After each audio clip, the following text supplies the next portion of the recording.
ఈరోజు నేను ఒక వీడియో చేస్తున్నానండి.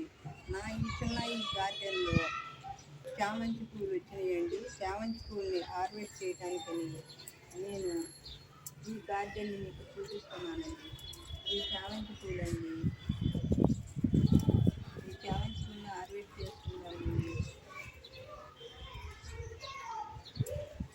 ఇవన్నీ ఎండిపోయింది, పూలన్నీ ఎండిపోయింది.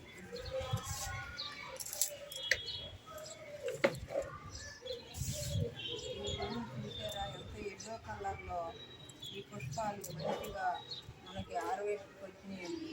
దీనికి మనం రోజు బియ్యం కడిగిన వాటర్లో అరటిపండు బెల్లము వేసి నిల్వ 3 రోజులు నిల్వ ఉంచి అందులో ఆ వాటర్ని మనం 3 రోజులు పర్మనెంట్ అయిన తర్వాత ఈ మొక్కకు ఈ విధంగా ఇస్తే ఈ పూలు వచ్చినాయండి. చామంతి పూలు అండి, ఎంత మంచి కలర్లో ఉన్నాయో చూడండి. హార్వెస్ట్ కొరకు ఈరోజు నేను హార్వెస్ట్ చేస్తున్నానండి. ఇంకా లేట్ అయిందండి ఈ పూలు హార్వెస్ట్ చేయడానికి. కొన్ని మాడిపోయినాయండి పూలన్నీ. ఈ మాడిపోయిన పువ్వులు కూడా మనం హార్వెస్ట్ చేద్దాం.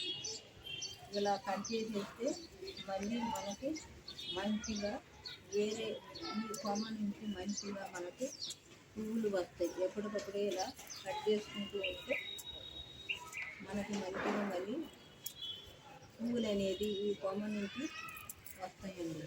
అదేవిధంగా ఇక్కడ కూడా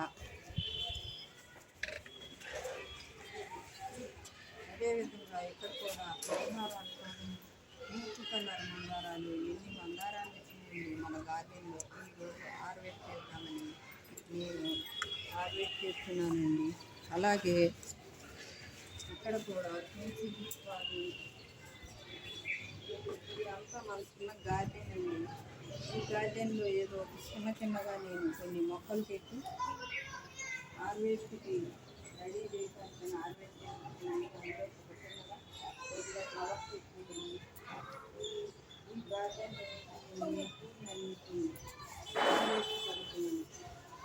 ఇలాంటి పన్నీర్ పూలు ఈ విధంగా కట్ చేస్తున్నాను.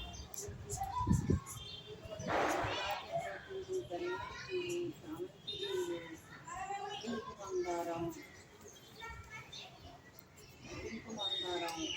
ఇంకా మధ్యవర్తన పూలు. ఈ విధంగా ఈ చిన్న గార్డెన్లో మనకు రోజుకి సరిపడా పుష్పాలు వస్తాయండి మాకు పూలు. ఈ విధంగా హార్వెస్ట్ చేసి మీకు చూపించాలని హార్వెస్ట్ చేస్తున్నానండి. ఈ బంతి పూలు కూడా హార్వెస్ట్ చేస్తున్నాయండి. ఇవి రేఖ మందారం, ఇవి కూడా హార్వెస్ట్ చేద్దాం.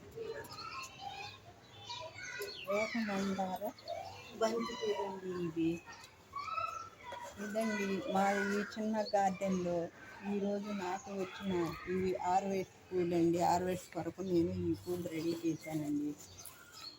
ఈ వీడియో కనుక మీకు నచ్చితే లైక్ చేయండి, షేర్ చేయండి, సబ్స్క్రైబ్ చేయండి. Thank you for watching.